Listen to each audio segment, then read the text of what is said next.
For a long while now, anyone who works in a health food store has probably heard many stories of healthy food, correct diet, supplements, helping people to basically cure cancer, heart disease, all sorts of ailments that, if you follow traditional medical wisdom, are believed to be completely incurable. These diseases kill millions of people every year, and we constantly hold fundraisers and rallies and events in hopes that the research money will find some cure that's working with the same means that Western science has been using. The thing is, though, that we really already know how to cure cancer. That's not even like a speculative statement. It's completely true, because if you know what cancer is, it's something that we get every single day, but our body fights it off. So the only reason it becomes fatal is because most people are not treating their bodies right.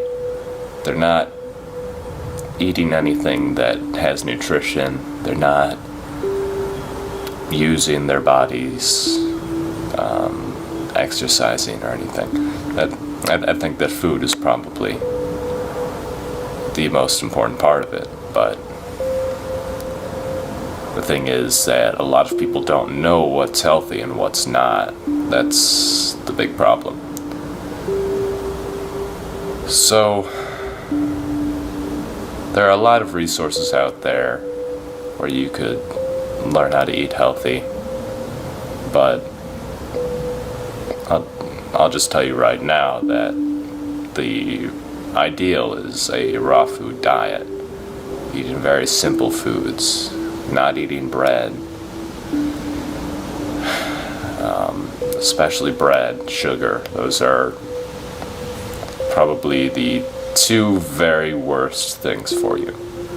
And I think that if people simply cut those two things out, stopped drinking soda, stopped eating hamburger buns, hot dog buns, stopped eating bread, then you would see a great reduction in cancer and heart disease, and probably even things like Alzheimer's worldwide.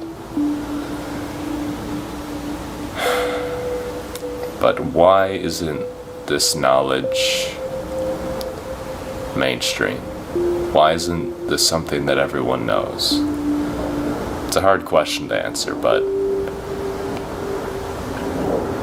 you could say that cancer is a billion-dollar industry. That the fact that people are getting cancer, and not just from food, but also from chemicals in household products, deodorants, and whatever else. You could say that the only reason this is not known or rejected is because there are people who are very heavily invested in this not being the truth. They want to believe that cancer is something that occurs almost randomly.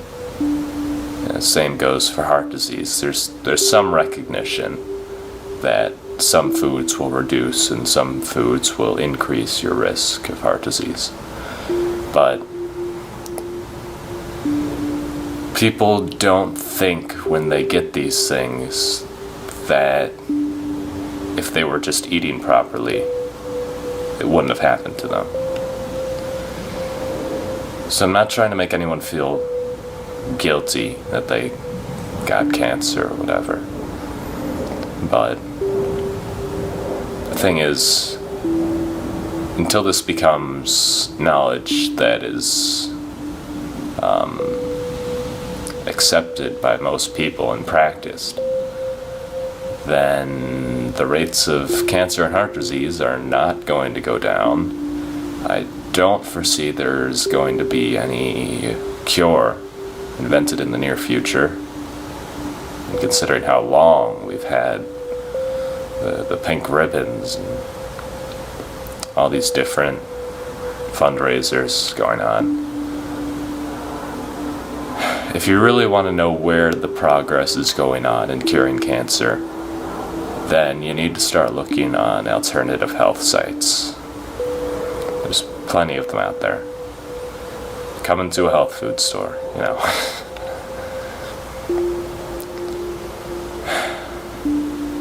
But beyond even causing cancer and heart disease and things like that fatal diseases,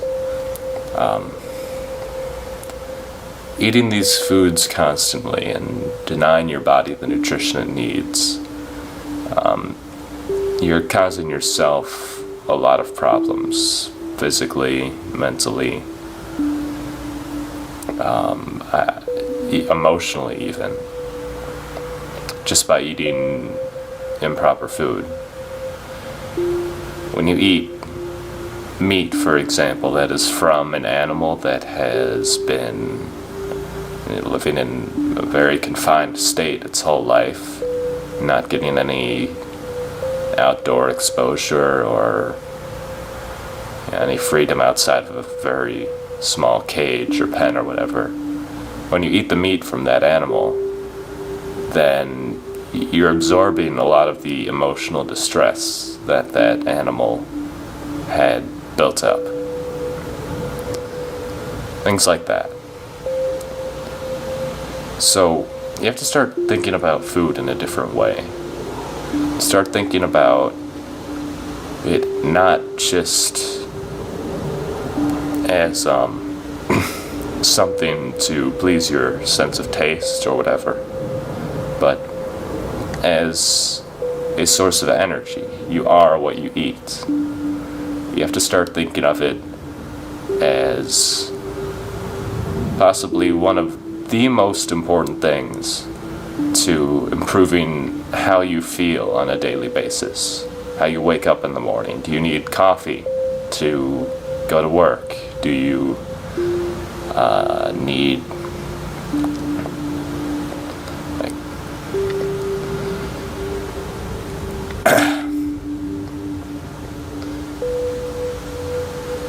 are you fatigued all the time? Are you, you know, these things are really important. I mean, it makes me sad that people don't realize this, and they don't realize all the harm that they're causing themselves. But I hope that by making videos, maybe I can, you know, make people aware that this isn't the way that we're meant to be eating, and how the way we eat influences every part of our lives. So go out and head down to your local health food store, and if you know anyone with cancer or anyone who just isn't feeling good, or if you don't feel good, if you feel like crap, like you want to sleep all the time, like you can't pay attention to anything, then look into a raw food diet. And don't think of it as a temporary thing. Don't think of it as a weight loss program. Think of it as a lifestyle change. And as you begin to eat this way, you're going to notice that you'll feel tremendously different.